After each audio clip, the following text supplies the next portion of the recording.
Hi everyone, Radhe Radhe. In this video, we're going to be doing Srimad Bhagavatam, Canto 3, Chapter 2. Is that correct? Canto 3, Chapter 2. Yes. Okay. So let us call out to Bhagwan Shri Krishna. Before that, I just wanted to express once, like I think we've talked about this many times before in the Bhagavad Gita classes as well, and I don't know, maybe it's just in my head, maybe I've not spoken about it, but I really was feeling very grateful, and I wanted to express that. I wanted to highlight that, just how lucky we are that we're born right now in Kali Yuga, not in Dwapar Yuga, but in Kali Yuga, after Mahaprabhu was born, basically, because Mahaprabhu has made it so, Chaitanya Mahaprabhu has made it so easy for us to actually attain Krishna, to get to Krishna. He has given us the holy names, he has given us the, the Gaudiya Vaishnav path, and he's made it so easy for us. Excuse me. He's given us this dham, Navdvip Dham, Mayapur Dham, that nobody even knows about. People who live in Bengal don't even know about it. Nobody knows about it except bhaktas. And he's given us this knowledge that we can actually go there, and all our apradhs, just by wanting to go there, all our apradhs get away. They disappear, they dissipate. When we go there and we step foot into there, or if we sleep there for 3 days or whatever, there's just so much benefit.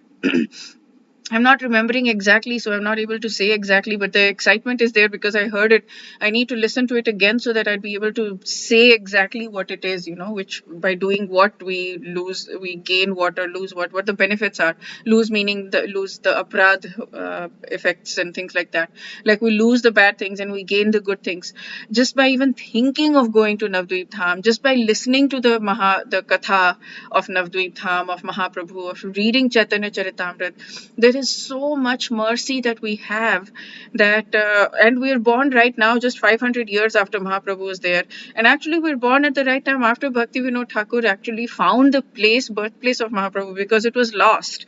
So if we were born at the time of Mahaprabhu or right after, then we would have been okay, but then it was lost, and then Bhaktivinoda Thakur finally resurrected, like he found it. He heard it in his dream, and then he called Jagannath Das Babaji from Vrindavan, who was 140 years old. He was so old that his sevak, his servant, used to have to hold up his eyelid up. He didn't even have the strength to hold his eyelid up. So when he wanted to see, the servant would pull his eyelid up so that he could see. Like, that's how weak he was, and he was living in Vrindavan. And he was sent by Bhaktivinoda Thakur to ask, is this the birthplace of Mahaprabhu? And so he was brought in a palki in this thing where he sat and 4 people carried him or something like that. And so he was brought to Mayapur, to Calcutta from Vrindavan, which is quite a distance. And when he was brought to the place, he actually had the strength to jump out of his palki and he started dancing. He had that much strength when he just saw the Mahaprabhu, and he confirmed that yes, this is the birthplace of Mahaprabhu. So we are so lucky. Like, we have not we have no idea. We don't even know that how powerful Chaitanya Charitamrita is, how important it is, to connect with Mahaprabhu, how important it is for us to really take shelter of his lotus feet, because he is Krishna, he is Bhagwan Shri Krishna himself in the mode of Radharani, and he is the one who is going to help us attain Krishna in his original form and Radharani in her original. Like, he is the one that makes it so easy for us, and for us to have that, like, it is so much easier to get to Radha Krishna through Mahaprabhu's shelter, and we have that access. We have the access of Navdvip Dham, we have that access of Mahaprabhu, and I've just suddenly, like the last month, less than a month, I've just started to feel very obsessed about learning about Mahaprabhu and learning about Navdvip Dham. So yeah, we are very lucky. And then Srimad Bhagavatam, of course, it's the best thing, and I feel so grateful. I have no idea how to, like, Feb 28, the last day, no, Jan 28, the last day that I was doing the Bhagavad Gita or something, one of those days, when I was doing the Bhagavad Gita video. that morning, and I was wondering, what do I do as my next project? And that morning itself, somebody said, you read one chapter a day of the Srimad Bhagavatam and you'll finish it in less than a year. And I know I've lost about a month and I need to catch up with a month because of my India trip. But and then even after that, I came back and it was just, but I have to catch up. But I will catch up. I've done that with the Bhagavad Gita classes, and sure, these are longer and they take more time, but I can do it. I've done the Gita classes at that time. I can do these. I can extend the thing a little bit more, and I will catch up. So, but to be able to have that, and I'm only reading the translations, sure, but I'm reading it, in less than a year, I'm going to be done with the Srimad Bhagavatam, just the translations, just the verses, I mean, sure, not the commentaries, but the verses themselves I'll be reading. That's so amazing. That is so amazing to be able to have this literature at our fingertips.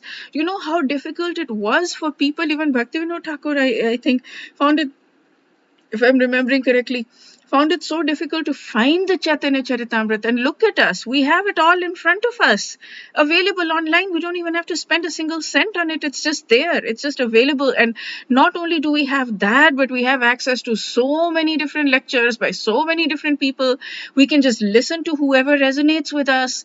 I mean, we have so much information, translations and commentaries and lectures that explain things in such a good way. We're extremely lucky. Like right now, I'm a part of a book club of Chaitanya Charitamrita.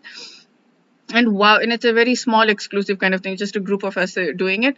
And I'm so grateful to be a part of that group. You have no idea. I mean, it's just 4 of us right now, I think, that are reading it, and we're reading it 3 times a week, and it's amazing. It's just amazing. It's amazing. Okay, so let's call out to Bhagavan Shri Krishna. Let's feel this intense gratitude that we are born in this time, after Chaitanya Mahaprabhu, after Bhaktivinoda Thakur, after Mayapur has been resurrected to its original form, where we can go there and we can worship and we can see temples. And there's this really huge big temple created by ISKCON TOVP. I've not been to Mayapur, so I don't know, but I've not seen it, but obviously it's there.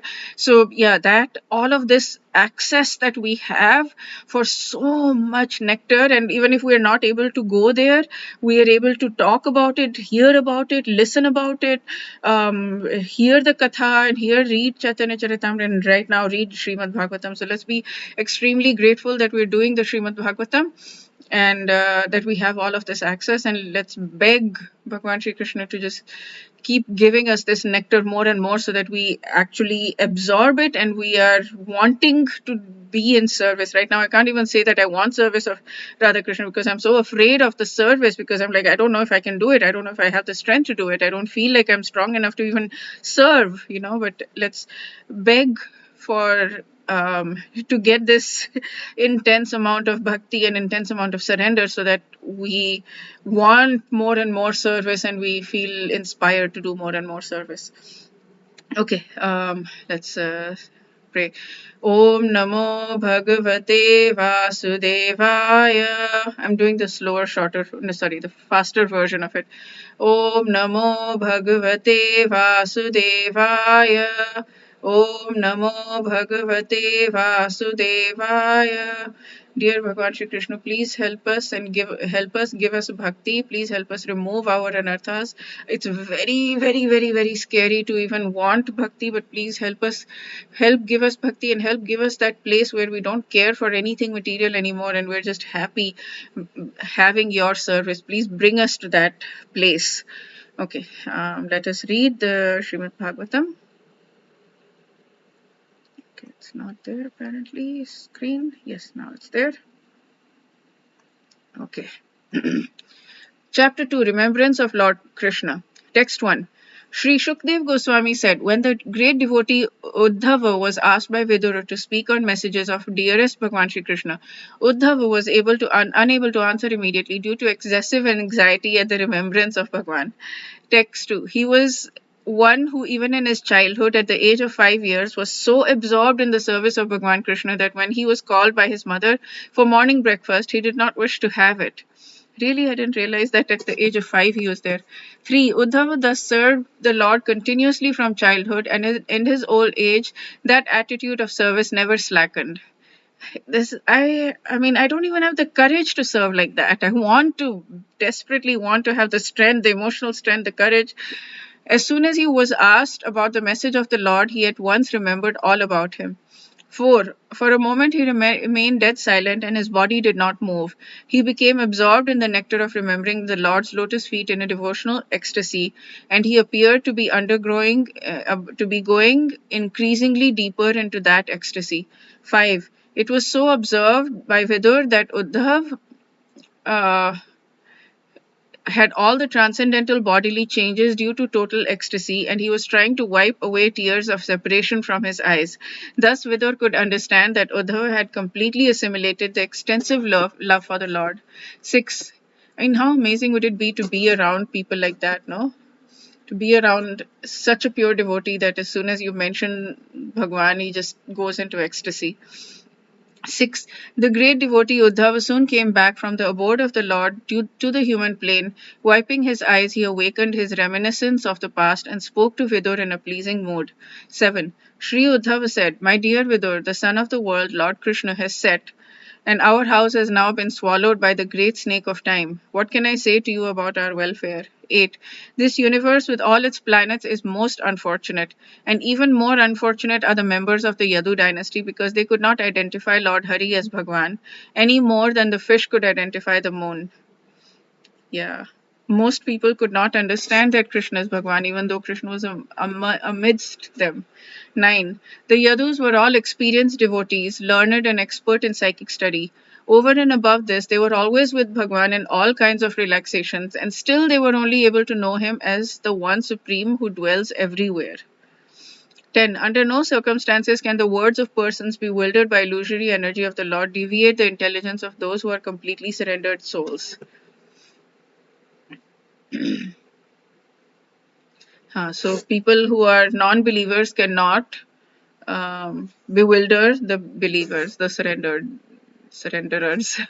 11. Bhagwan Sri Krishna, who manifested his eternal form before the vision of all on the earth, performed his disappearance by removing his form from the sight of those who are unable to see him as he is, due to not executing required penance.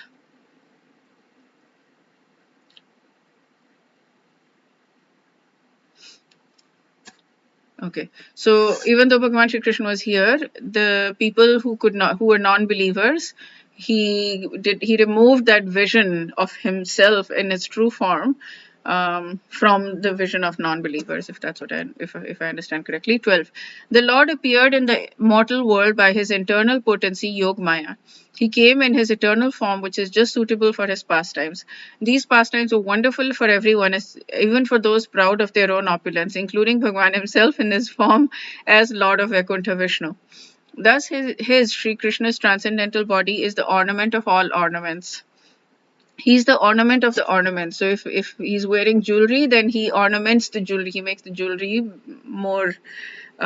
He makes the jewelry prettier, not the jewelry making him prettier. He makes the jewelry prettier. He's the ornament of all ornaments. 13. All the demigods from the upper, lower, and middle universal planetary systems assembled at the altar of the Rajasuya sacrifice performed by Maharaj Yudhishthir. After seeing the beautiful bodily features of Bhagwan Krishna, they all contemplated that he was the ultimate dexterous creation of Brahma, the creator of human beings. Oh, they thought he was creator of creation of Brahma. Ha. 14. The damsels of Raja, after pastimes of laughter, humor, and exchange of glances, were anguished when Krishna left them. They used to follow him with their eyes, and thus they sat down with stunned intelligence and could not finish their household duties. 15. Bhagwan, the all-compassionate controller of both spiritual and material creations, is unborn, but when there is friction between his peaceful devotees and persons who are in the material modes of nature, he takes birth, just like fire, accompanied by the Mahat Tattva. So this is Yada Yada Hi Dharmasya Bhagavad Gita 4748. Whenever there is friction between his devotees and the non-believers, then he takes birth. Demons, he says. I think asur. I don't know what. Yada yada hi dharma se glanir bhavati bharata. Wherever there's a decrease in dharma, abhyadhanam adharma se, wherever there's increase in adharma, tadatmanam srajamyaham, then I manifest myself. Paritranaya sadhunam, for the benefit of sadhus, vinashaya chadurkritam, for the destruction of the dusht, of the demons, of the dusht means bad people, dharma sanstha, to establish dharma, and I come millennium after millennium. Okay. So when I think of Bhagwan Krishna, how he was born in the prison house of Vasudev, although he is unborn, and how he went away from his father's protection to Vraja and lived there incognito out of fear of the enemy, and how, although unlimitedly powerful, he fled from Mathura in fear, all these bewildering incidents gave me distress. 17. Bhagwan Krishna begged pardon from his parents for their, Krishna and Balram's, inability to serve their feet due to being away from home because of the great fear of Kamsa. He said, "O mother, O father, please excuse us for this inability. All of this behavior of the Lord gives me pain at heart." 18. Who, after smelling the dust of his lotus feet even once, could ever forget it? Simply by expanding the leaves of his eyebrows, Krishna has given the death blow to those who are burdening the earth. 19. You have personally seen how the king of Chedi, Shishupal, achieved success in yoga practice, and although he hated Bhagwan Krishna, even the actual yogis aspire after such success with great interest by performance of their various practices. Who can tolerate separation from him?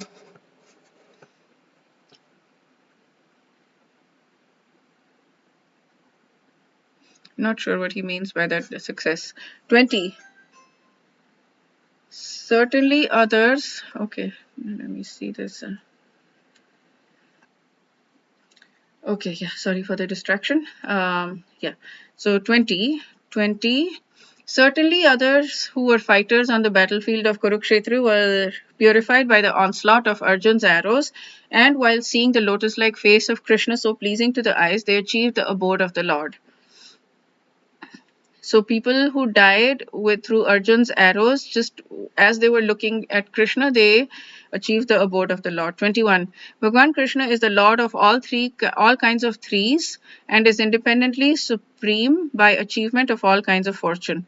He is worshipped by the eternal maintainers of creation, who offer him the paraphernalia of worship by touching their millions of helmets to his feet. Maintainers of creation means Brahma. 22. Therefore, O Vidur, does it not pain us, his servitors, when we remember that he, Bhagwan Krishna, used to stand before King Ugrasen, who was sitting on the royal throne, and used to submit explanations before him, saying, "O my lord, please let it be known to you." 23. Alas, how shall I take the shelter of one more merciful than he who granted the position of mother to a she-demon, Putana, although she was unfaithful, and she prepared deadly poison to be sucked from her breast?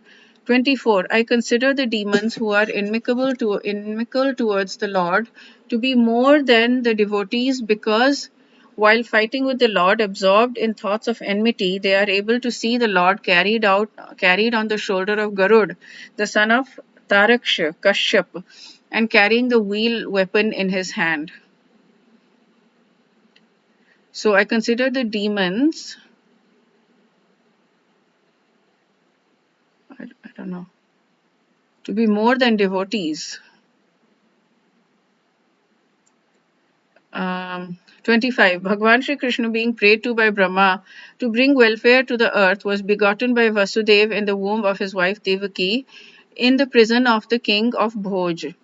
26. Therefore, thereafter, his father, being afraid of Kamsa, brought him to the cow pastures of Maharaj Nanda, and there he lived for 11 years like a covered flame with his elder brother Baldev.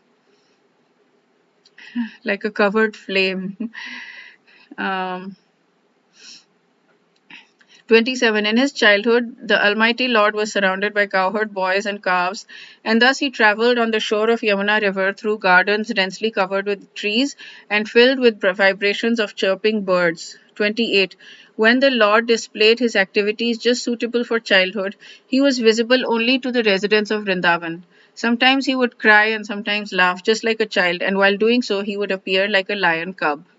29. While herding the very beautiful bulls, the Lord, who was the reservoir of all opulence and fortune, used to blow his flute, and thus he enlivened his faithful followers, the cowherd boys. I would so love to be there. Oh my goodness, it's just, can you imagine? Can you imagine just seeing baby Krishna playing the flute, and uh, everybody just being attracted and nobody believing he's God because they're just so attracted to him? 30. The great wizards who were able to assume any form were engaged by the king of Bhojakamsa to kill Krishna, but in the course of his pastimes, the Lord killed them as easily as a child breaks dolls. 31. The inhabitants of Vrindavan were perplexed by great difficulties because a certain portion of the Yamuna was poisoned by the chief of the reptiles, Kalia. The Lord chastised the snake king within the water and drove him away, and after coming out of the river, he caused the cows to drink the water and proved that the water was again in its natural state. 32. The Supreme Lord Krishna desired to utilize the opulent financial strength of Maharaj Nand for worship of the cows, and also he wanted to give a lesson to Indra, the king of heaven. Thus he advised his father to perform the worship of the go or the pasturing land and the cows with the help of learned brahmanas. 33. O sober Vidur, King Indra, his honor having been insulted, poured water incessantly on Vrindavan, and thus the inhabitants of Raj, the land of cows, were greatly distressed. But the compassionate Lord Krishna saved them from danger with his pastime umbrella, the Govardhan hill. Pastime umbrella. 34. In the third season of the year, Bhagwan enjoyed as the central beauty of the assembly of women by attracting them with his pleasing songs in an autumn night brightened by moonshine. So he's just giving a very brief summary of Bhagwan Sri Krishna's childhood pastimes in Vraj. It's amazing. That's so sweet. Okay, that's it for this video. We'll do Srimad Bhagavatam Canto 3, Chapter 3 in the next video. Wish you a day filled with lots and lots and lots and lots and lots and lots and lots and lots of Bhagwan Sri Krishna's mercy and grace and shelter and love. And I mean, he's already giving you all of that, but wish you feel that so that you seek it from him and not from anybody else. Radhe Radhe.